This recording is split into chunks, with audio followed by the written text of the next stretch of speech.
আসসালামু আলাইকুম, welcome back to my channel. আজকে একটা নতুন রেসিপি নিয়ে চলে আসলাম, মুগ ডালের ভুনা। আশা করি আপনাদের কাছে ভালো লাগবে। চলুন তাহলে দেখে আসি প্রস্তুত প্রণালী। দেখুন, এখানে কিন্তু আমি 1 কাপ পরিমাণ মুগ ডাল নিয়েছি। মুগ ডালটা আমি হালকা ভেজে নিচ্ছি। ডালটা এমনভাবে ভেজে নিতে হবে, লক্ষ্য রাখতে হবে যেন নিচ থেকে পুড়ে না যায়। নিচ থেকে পুড়ে গেলে কিন্তু ডালের ভুনাটা ভালো লাগবে না, এর জন্য লক্ষ্য রাখতে হবে। দেখুন, আমি কিন্তু একদম মিডিয়াম আছে ভালো করে কিন্তু ভেজে নিতে হবে। দেখুন, আমার কিন্তু ভাজা হয়েছে, এখন আমি নামিয়ে নিব।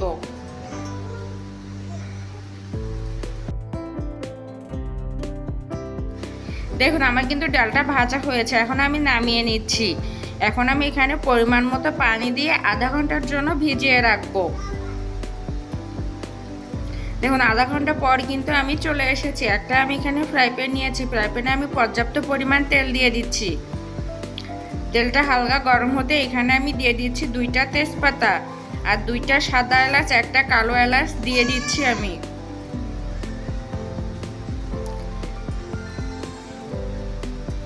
এখন আমি দিয়ে দিচ্ছি পেঁয়াজ কুচি। পেঁয়াজটা দিয়ে আমি ভালো করে নেড়েচেড়ে হালকা ভেজে নিব। পেঁয়াজটা বেশি ভাজা যাবে না, তাহলে কিন্তু টেস্ট থাকবে না, এজন্য আমি হালকা ভেজে নিব। আপনারাও চেষ্টা করবেন পেঁয়াজটা হালকা ভেজে রান্না করার।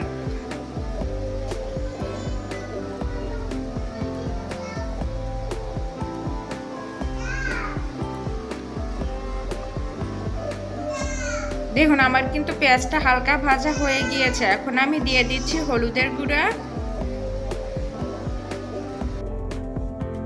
এখন দিয়ে দিচ্ছি জিরা গুঁড়া, আর দিয়ে দিচ্ছি গরম মশলা গুঁড়া,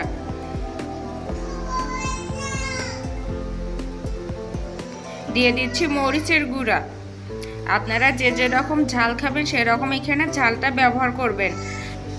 আমরা ঝালটা বেশি খাই, এর জন্য আমি মরিচের গুঁড়াটা এখানে অনেকটাই ব্যবহার করেছি। এখন মরিচের গুঁড়া দিয়ে আমি পেঁয়াজের সঙ্গে ভালো করে মিশিয়ে নিচ্ছি। এখন আমি এগুলো ভালো করে কষিয়ে নিব।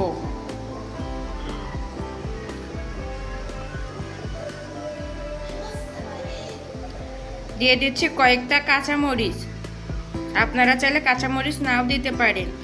কাঁচামরিচটা দিলে দেখার সৌন্দর্য অনেক বেশি বৃদ্ধি পায়, এজন্য আমি কাঁচামরিচটা এখানে ব্যবহার করেছি। আর দিয়ে দিচ্ছি পরিমাণ মতো পানি। পানি দিয়ে ভালো করে মশলাটা কষিয়ে নিব, তেল না ছাড়া অবধি। যখনই উপর থেকে তেল ছেড়ে দিবে তখনই বুঝতে হবে যে মশলাটা ভালোভাবে কষানো হয়ে গিয়েছে। দেখুন, আমার কিন্তু মশলাটা ভালো করে কষানো হয়ে গিয়েছে। এখন আমি দিয়ে দিচ্ছি আদা রসুন বাটা এবং পরিমাণ মতো লবণ। লবণটা দিয়ে আমি আবারও ভালো করে কষিয়ে নিচ্ছি।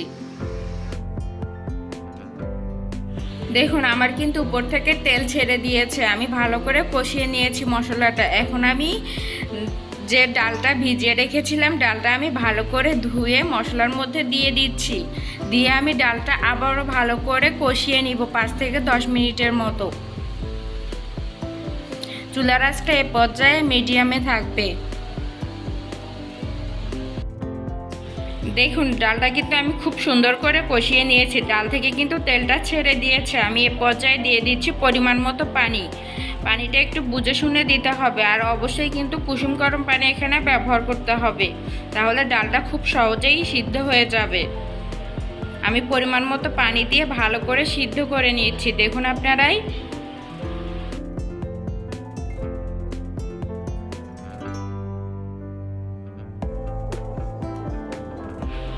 দেখুন আমি 15 থেকে 20 মিনিটের মতো ডালটা কষিয়ে নিয়েছি, আর ডালটা কিন্তু সিদ্ধ হয়ে গিয়েছে। এই পর্যায়ে আমি দিয়ে দিচ্ছি কয়েক পিস গরুর মাংস।